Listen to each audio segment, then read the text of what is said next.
You're listening to the Good Old Boys Fantasy Football Podcast. Now here's your hosts, Kevin, Derek, and Alex.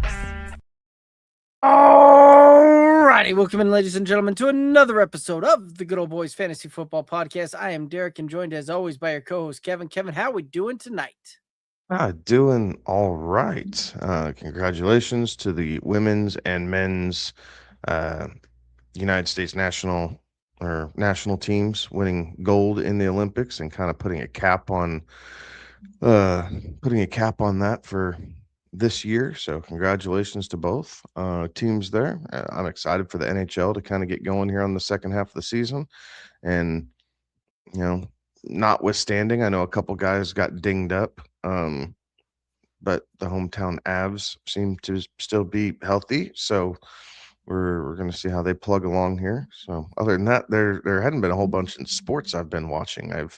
Haven't gotten into college basketball yet, and I know March is right around the corner, but I'm struggling even with the matchups that we had this past weekend, right? With 1 versus 4 and 2 versus 3. I didn't see any of it. Yeah. I didn't watch any of it. It's just not where my passion is, right? And there's nothing wrong for, folks who love basketball. Same thing. I feel the same way about baseball, right? It's just not, watching it isn't a big passion. I like watching my kids play. I like coaching with my kids and that type of stuff, but to watch it on TV is not my go-to for entertainment. This is the time of year I catch up on all my shows. Right. Yep. I do understand that one.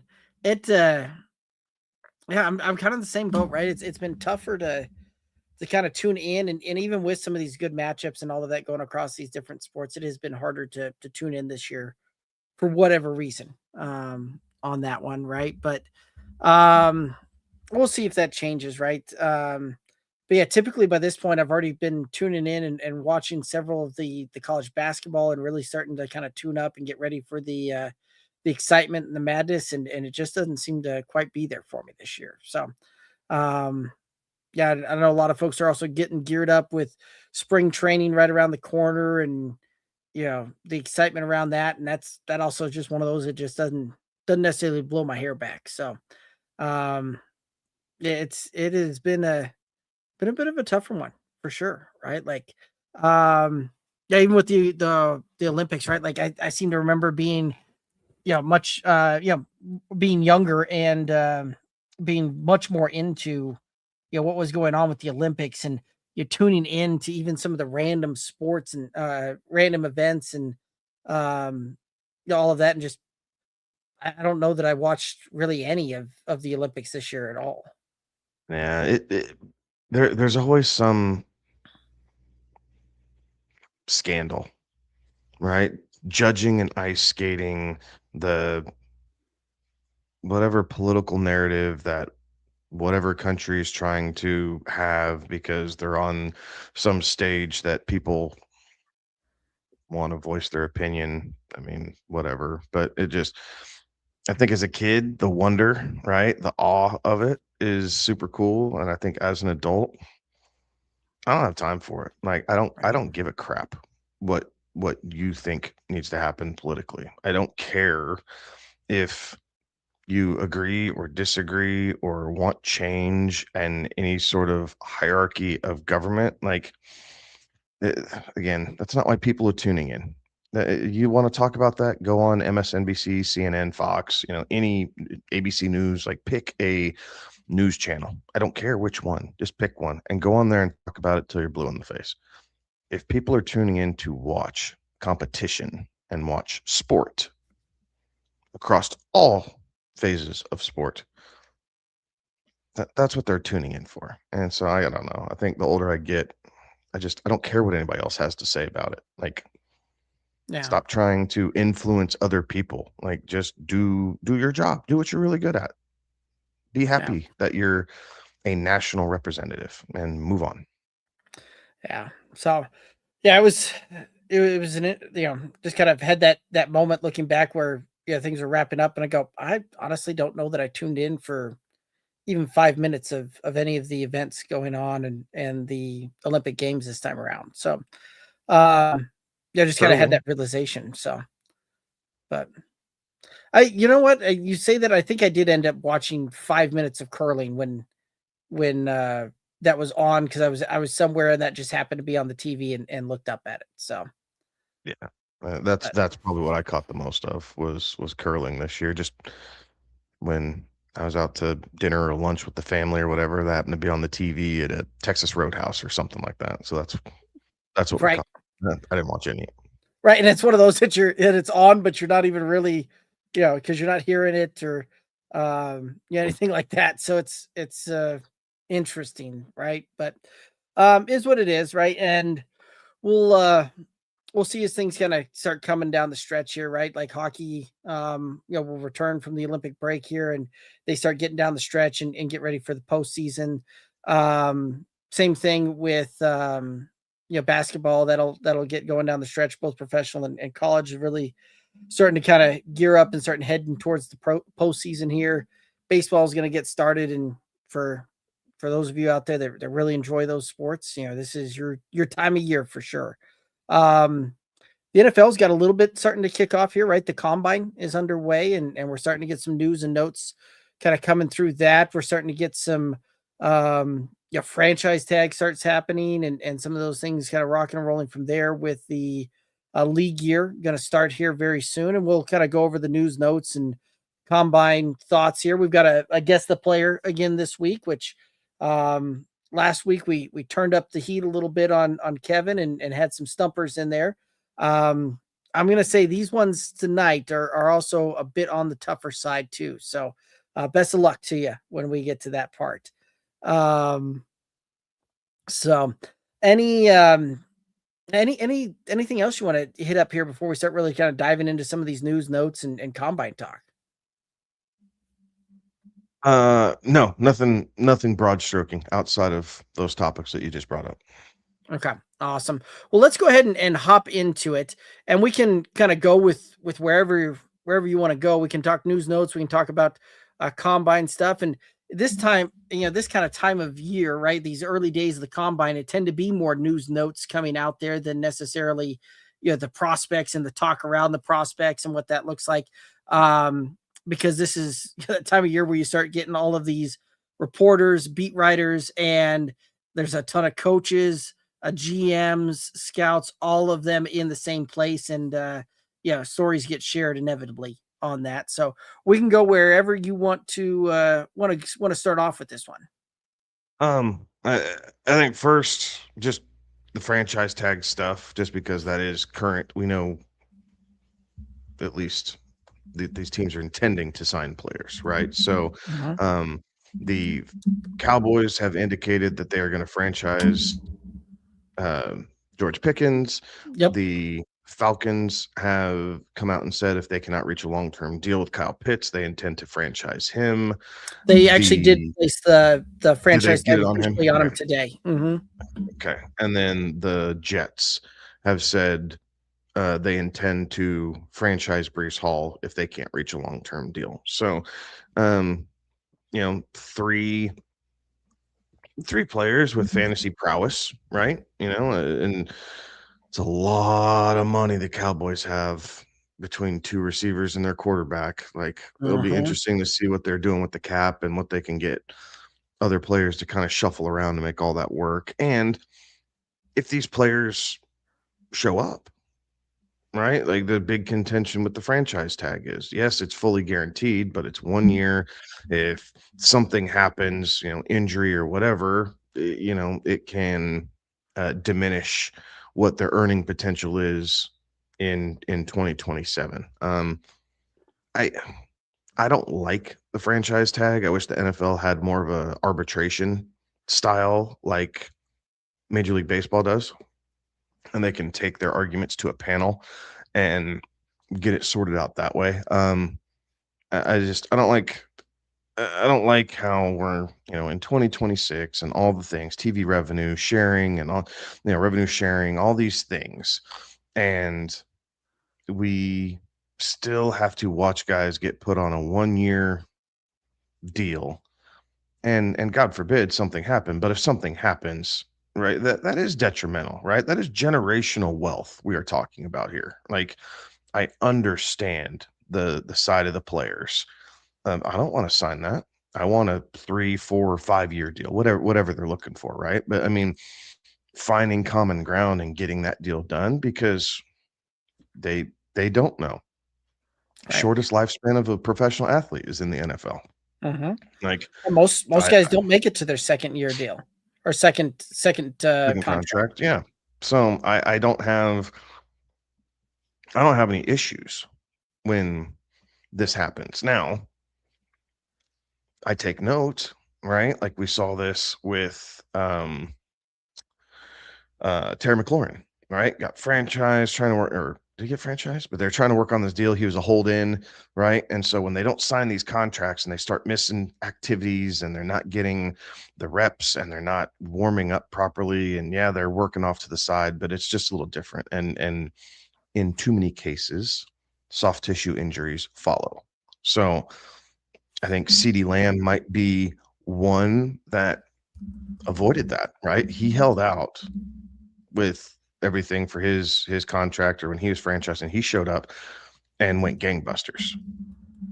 But there's many cases where these guys, especially skill position players that are fantasy relevant, they hold out, understandably so, right? They're trying to take care of setting up their financial situation for the next years to come. Again, I understand that. But from a fantasy perspective, I do flag these guys who have been tagged, because now I really want to see if they're showing up to training camp and OTAs and all these other things, because if they're not, they start sliding down my draft board here a little bit. Right.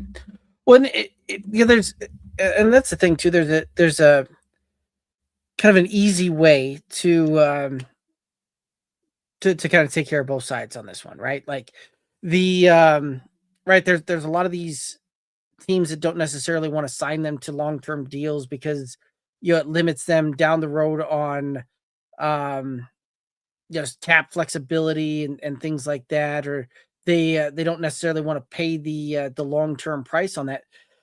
You know what, it- this the rather easy solution on that one is that if a team's going to franchise tag a player, fine, he plays on that 1 year deal for a franchise tag and goes on there, but you put into place too that if he gets hurt on that franchise tag, right, the that franchise tag money becomes guaranteed for an additional 3 years, um, and the teams can avoid the long term deal on that, where you make it where it's doesn't count against the salary cap on those types of things, right? Like takes care of both parties on that one, and concerns on both sides, but doesn't seem like the powers that be have figured out a way to make that actually work. So Yeah, another year, and there's still more to come, right? We right, still need to figure out if the Seahawks are going to franchise Kenneth Walker. Um, I think um, he's another high profile skill position player that's due to be a free agent. But he might be one of the last ones. Like I'm kind of running through a list, and I'm not necessarily looking or thinking at names that ring a bell. Like, yeah, a Daniel team will. Daniel Jones maybe. Um, Yeah, uh, that's fair. Oway with the Chargers, right? Like not necessarily a fantasy, much in the fantasy way, but linebacker could be a guy that they potentially tag there. Those would be some other names that I kind of think on that they could potentially see a franchise tag. Last year we only saw two players get the franchise tag, right? With T. Higgins and Trey Smith, which was considerably down from 2024, where we saw several players get franchise tag. But you're right, there is a component to that these guys that kind of resist the franchise tag, they do these hold ins, all of that. It does kind of become a creeping issue there, right? Like, because if memory serves right, we had T. Higgins miss some time this last year, right? Like didn't necessarily live up to the production. Now some of that could be because of Joe Burrow being out for quite a bit of time there as well. But in previous seasons, right, the Josh Jacobs had that kind of hold in type of deal with the potential franchise tag his last year with the Raiders, before moving on to Green Bay, right? Like there are several instances of this where these teams and players just kind of get into this staring contest on, well, we're going to franchise tag him. Player doesn't want to play on a 1-year deal, so they just gotta go at each other and see who blinks first, and inevitably the production doesn't quite live up to what that looks like because of some time away from the organization or time missed because of certain things. So it'll be interesting to see how this plays out, but it is kind of getting to a point where it seems like these the way the money flows and the salary caps and everything else with this, that franchise tags are almost a thing of the past. And if you want to keep a guy, you got to pay him what he's worth. Yeah, absolutely. It's fair market value. Right.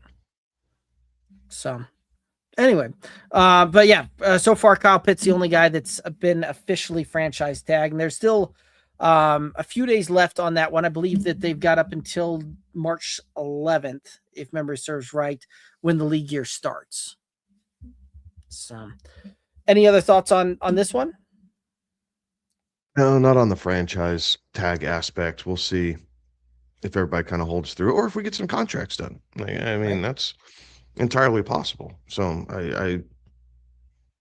you never know. I think at this point I would be a little surprised if Breece Hall re-signed with the Jets. But the alternative is, you it's the devil, Right. You get your long-term deal, you have that financial security, or you play out the 1 year if they decide to tag you, and then hit free agency. So it's always up in the air. Depends on who's giving the advice and which, how you're receiving it as well. So lots of unknowns. Right. Okay, well, let's kind of head off into some other news notes coming out of the combine here. Right. Again, like this point, not really seeing much come out of the way of players and that, but certainly lots of storylines to be aware of. Right. The Sean Payton came out and said the Broncos new offensive coordinator is going to be calling the plays, which bit of a shock, right? Like Sean Payton has been a long time play caller, and but he's given that up going forward. So that'll be interesting to see how that one plays out. Several QBs in the mix, right? There's some guys expected to hit the free agency market with Kirk Cousins. All indicators leading to believe that the Falcons are going to release Kirk Cousins. Malik Willis, who's a free agent, looks like he might pull a former Packers QB that had one good game and hit free agency and made out there. But it's interesting to see some of the market evaluations coming on Malik Willis. May be able to pull a Matt Flynn there when it's all said and done. You've got the Dolphins saying that they're uncertain as to Tua's future. Kyler Murray's future remains uncertain in Arizona, which there were some interesting storylines coming out with that, with the GM saying that he's had a chat and remains in contact and all of that with Kyler, and source apparently close to Kyler said, yeah, that hasn't happened. So interesting to see these two starting to, those two sides continuing to kind of snipe at each other through the media. Aaron Rodgers is up in the air on what his future holds. And the Vikings are non-committal to number 9. Shocker. Right. Speaking of the Vikings as well, also, some news coming out with Rondale Moore over the weekend, and tragic events there, but thoughts are certainly with his family. Yeah, absolutely. Any news, any thoughts that you want to hit up here on any of those topics? Let's see here. It's kind of trying to run through this list of bullet points, right? And just kind of see what's there. The combine's turned into a difficult thing to judge, right? Like it's teams being able to backdoor channel trades and, some free agency stuff, because you're talking to the rookie's agent, but he's also the agent of a free agent that you really want to sign, and one thing leads to another, and is what it is. Like, some of the random things it was interesting that the LA Rams and the Jacksonville Jaguars did not show up and participate in any and do not plan to Right. show up in any of the combine activities. They're saying, nah, we're good. You have the Raiders coming out and saying that, Tom Brady will absolutely have a voice and be involved with whoever the starting quarterback is for the Raiders this coming year.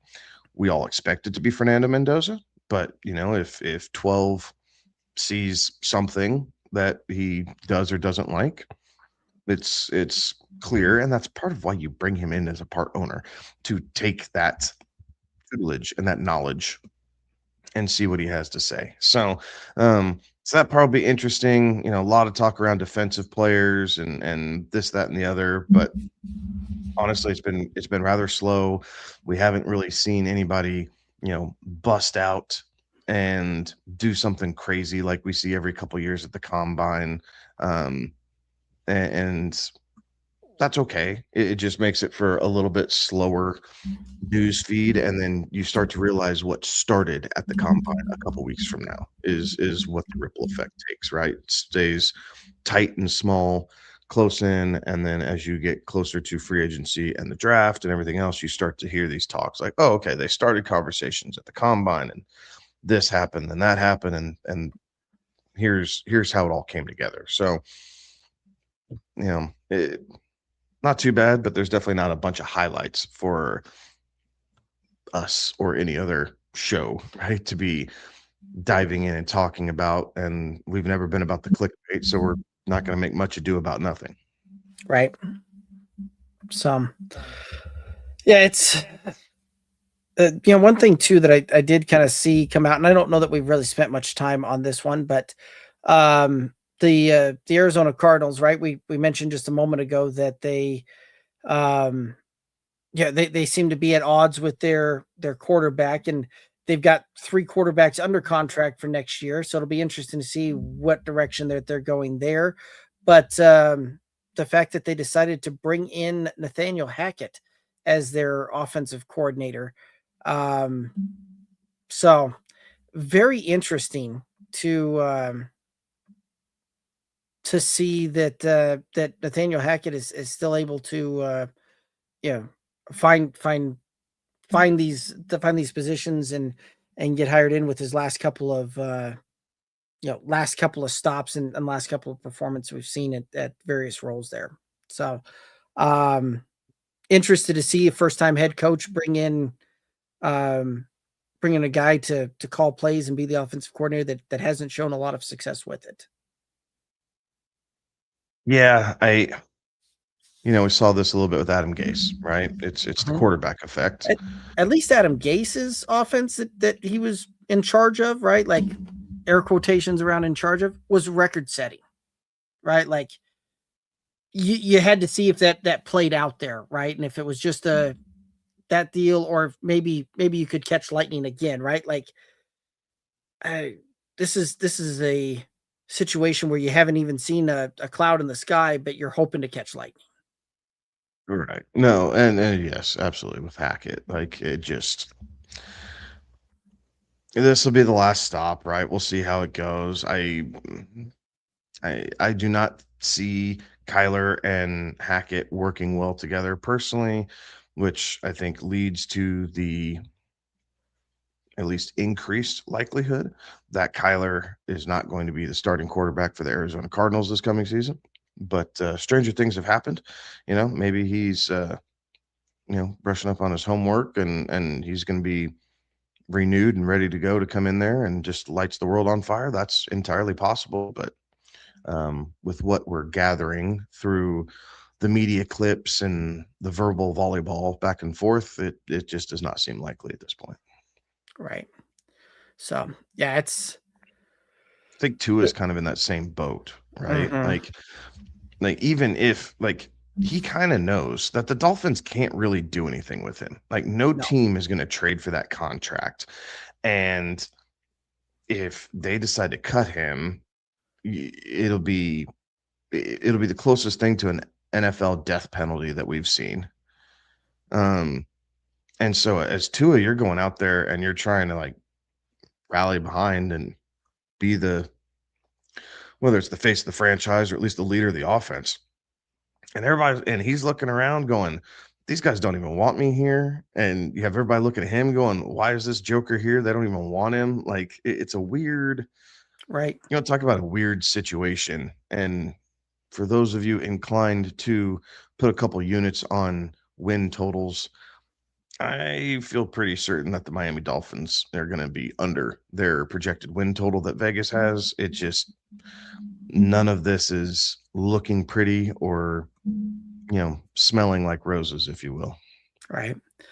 Actually, probably the closest thing we may have seen to, either the Kyler or the Tua situation is, as things are playing out, is kind of that Jameis Winston side of things, right? The former number one super high draft pick goes in there and gets ultimately released, and kind of becomes a journeyman backup, right? Like that oftentimes kind of becomes the fate of that, and then it becomes a question of, does the guy have the personality to be able to not be the guy, right? When all the way up to that point, they've been the guy at whatever level they've been at, right? Whether it was high school, college, the NFL, they've been the guy. They've been QB1 at every stop, right? Like that becomes a question of can they morph into that role of being the backup QB if that's what's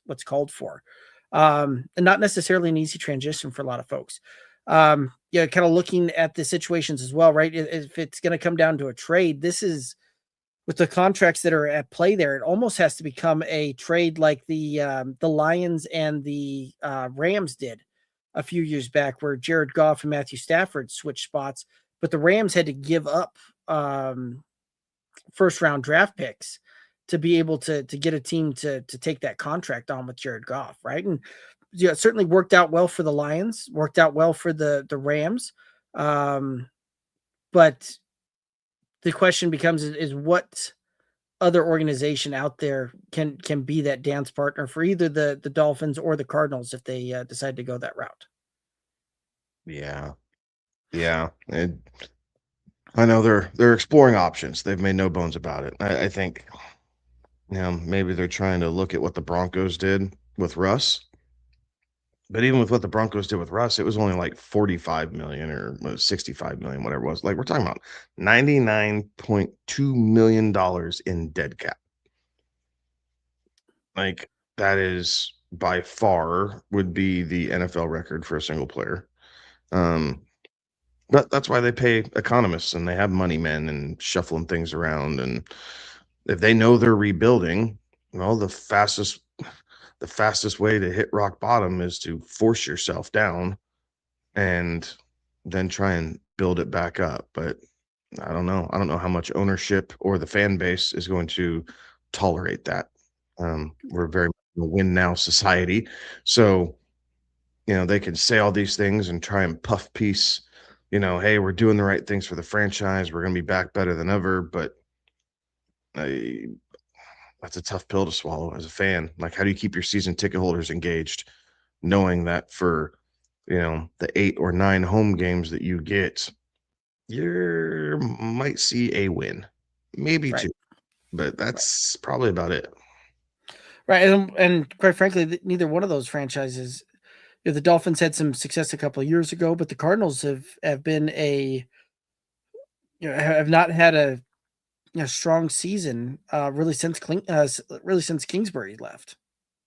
So Yeah. it'll be interesting to see how they move forward on these ones. And I think there's a lot more questions than answers at this point, and we'll have to see how things continue to play out here this offseason. But things not necessarily looking overly rosy on either one of those fronts. So, any other news notes that you want to hit up here? No, nothing that I'm seeing, reading, looking at. Like, I don't know that any of it's newsworthy at this point. A lot of hearsay, a lot of smoke screens. So just trying to cipher through it so that way the information we can give is clear and as best as possible, right? No one likes having to retract a statement or a comment. So Just trying to make sure we understand what's all coming. Absolutely. Well, very cool. Are you ready for some guess the players? Let's do it. All right. I've got 2 of them again this week, and I'm not gonna lie, both of these are on the harder side again. So we'll see what we can do on trying to stump you here.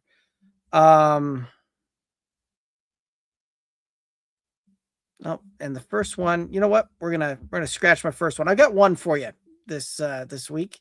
Again, not necessarily a super easy one, but here it is. Clue number 1. This RB finished top 10 at the position.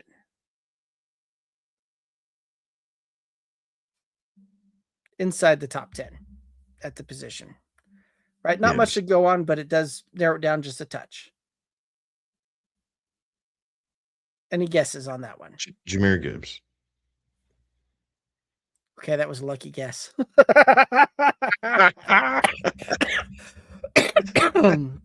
All righty. Well, you know what? Back, baby. Here we go. There you go.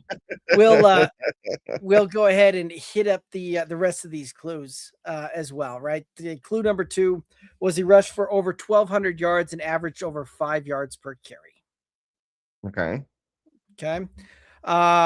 Clue number 3 scored double-digit total touchdowns. Okay. Clue number 4, he wasn't a 300 carry workhorse. His fantasy ceiling came from efficiency and explosive plays. Okay. Okay. And the final clue, he had 90 plus targets in the passing game. I think that's the one that would have given it away. Probably. Yeah, up right? until Like that. if you work through it and you guess McCaffrey and you say no, and then you're talking 90 plus targets, that one might have been the one to do it. Because Bijan didn't have that many. Bijan had 103 targets last year. Did he really? Yes, he did. 79 receptions. Jahmyr Gibbs had 94 targets and 77 receptions. Wow. There you go. So double digit touchdowns. Like, yeah, okay. And I think because Bijan did he have over 300 carries? No, he had 287. So Okay. all of those clues could have led into really either Bijan or Jahmyr Gibbs. But Jahmyr Gibbs certainly had more touchdowns, and so would have kind of thought that's where that would have led you to. But yeah, because Jahmyr Gibbs had 17 total touchdowns and Bijan had 11 total touchdowns. Okay. So, yeah, I thought that one would have been a little harder, but coming out the gate hot on just guessing that one. Yeah, I don't know. I think when you say top 10, like definitely gearing in towards the heavy hitters. So just took a flyer. And knowing that we had Chase Brown last week, I knew it wasn't going to be him. Okay. You know what? Here, let's go ahead and try this other one, and we'll see how quickly you get this one here. Okay. Alrighty. This running back was finished outside the top 5 at his position, but he was oftentimes drafted in that mid to like locked in tier running back. Bucky Irving. Nope, not Bucky Irving. He played 16 plus games, so injuries were not Bucky Irving. Yep. He played 16 plus games, so the injury was not a contributing factor to his fantasy production or a little bit lack thereof. Any thoughts on it? Was not Brees. He came in under 1,000 rushing yards and averaged under 4.5 yards per attempt.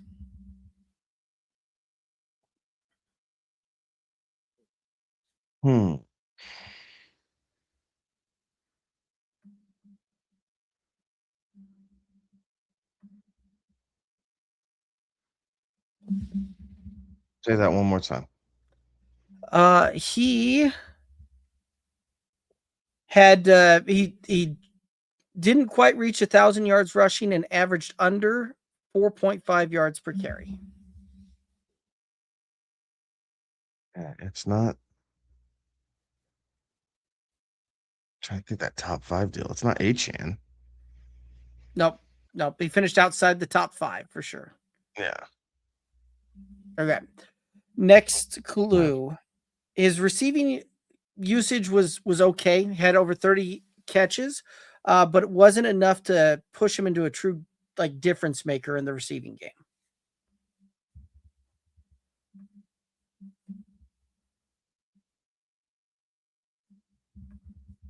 Jacobs. It is Josh Jacobs. So, the last clue, you got it, but we'll give the last clue as he finished behind multiple backs that were drafted after him, and certainly was a bit of a frustration for fantasy managers this year. So, yeah, Josh Jacobs was the answer. Yeah, I finished at running back 12, so outside of that top 5. Yeah, certainly played in many games throughout it. Had 929 rushing yards and about 4 yards a carry, 36 receptions, and he was drafted in that kind of mid RB1 tier. Yeah, there was a lot of folks that had him locked and loaded at kind of that tail end of the first round, top of the second round type of thing, and he just didn't deliver on that draft capital. So, yep, I'm impressed. You went 2 for 2. Yeah, I got lucky this week. So that means we're gonna have to turn up the heat even more next week. I know. I think the running backs are easier. Okay, I'll certainly look at a different category then. I say that I missed Chase Brown last week, but maybe it's because there's only so many running backs that are going to be fantasy relevant to kind of do this with. Right. Well, and it's one of those too that the running backs tend to, yeah, they tend to have fewer blow up games, so that they don't necessarily, they tend to be a little bit more consistent. So you see that where they just kind of whittle their way there over the course of the season, right? Whereas wide receivers, and we've been over that several times throughout the years, where you can have a guy go out and have like 4 blow up games, manages to get to like wide receiver 13 on the year. And because of those 4 blow up games, like got there, but delivered you 8 bus weeks along the way. So, but no, I'm impressed. It was 2 for 2 this week, and you rocked those ones out. So we'll see what happens next week when we lock into that one. I think that's going to take us down here to the end of it. Any final thoughts out there for the viewers and listeners? No, thanks for tuning in, right? Kind of enjoy your information gathering, right? Trust but verify is a big part of, what's going on in fantasy sports here right now. So, or at least fantasy football. But there's, like Derek said, there's baseball starting up. If you're a seam head, basketball's kind of, college basketball's getting ready to get into the really fun part with March Madness. NHL and NBA are trekking towards the second half of their seasons, or in the second half of their season if it's the NBA, I guess. And then before you know it, lots of playoffs here coming up in April and June. So it's coming. We're just marching right through here, but we'll see what the rest of the combine shows us, and then it's going to be on to a lot of free agent news and notes. See what we're getting out of that. Yeah. So we'll next week we'll certainly have some more news coming out of the combine. It's interesting though, the fact that the combine certainly has kind of become less of a players actually working out and all of that, and far more about the kind of the circus and everything that goes on with the coaches and the GMs and the agents and everything else around the combine, right? Seems far more prevalent than it maybe used to, but I'm sure we'll have some too close to the end of the season. Yeah, it could be. Right. These bowl games are getting later. the national championship because the playoffs is getting later. So if any of these players have nicks, right, and they all do at this point, Right. but if they have stuff and they're trying to get like a small procedure done, or if they're just trying to rehab a nagging injury, this might just be too soon, right? They're better off like, hey, just give it a couple more weeks. Like, look, we got our pro day coming up. Just, don't do it at the combine. Save it, rehab a couple more weeks, build your strength back up, and then Right. we're getting into it at the pro days. So I wonder if it would behoove the NFL to try and push this back. And instead of the end of February, we do it, second week of March, Right. or what Well, that does to their schedule, right? Because it's Right. all part of it. The 24/7 news outlet that the NFL wants to be, even with no news, they know that people are going to talk about it. Right. Well, that's a good point there, because it used to be that your major bowl games were done January 1st. You'd have the national championship about the week later on that one, and then 6 month. weeks, right? Yeah, you'd have 6 to 7 weeks. Some players in some cases would have almost 2 months to get ready for the combine, right? Whereas now, by the time that you get through the semifinals and the national championship, you're talking mid to late January, and you're now talking about the guys that used to play about 11 to 12 games in a season, now in the 15 to almost 16 games. If they're winning national championship. So that very well could be a good proponent of that. So, or a good reason for that. And it very well, anymore too, it seems like the players just show up that are invited to do the interviews and do the physicals and that kind of stuff. But as far as most of the workouts, far more of them seem to be just waiting until pro days to get that done. So, yeah, we'll see what news comes out of it here in the next week, though, and we'll talk about that next week as well for sure. But yeah, I think that's gonna do it for us. Any final thoughts out there for the viewers and listeners? Thanks for tuning in. We'll see everybody next Tuesday, and we'll see what the rest of this combine has bringing up. But thank you. Please like and subscribe wherever you consume your social media content. But as always, we like to push the YouTube channel. So if you guys could get over there, hit the bell. That way you guys get notifications when we go live. We will catch y'all next week. Absolutely. That's going to do it for us tonight. He's Kevin. I'm Derek. Have a good one. Be safe. Toodaloo.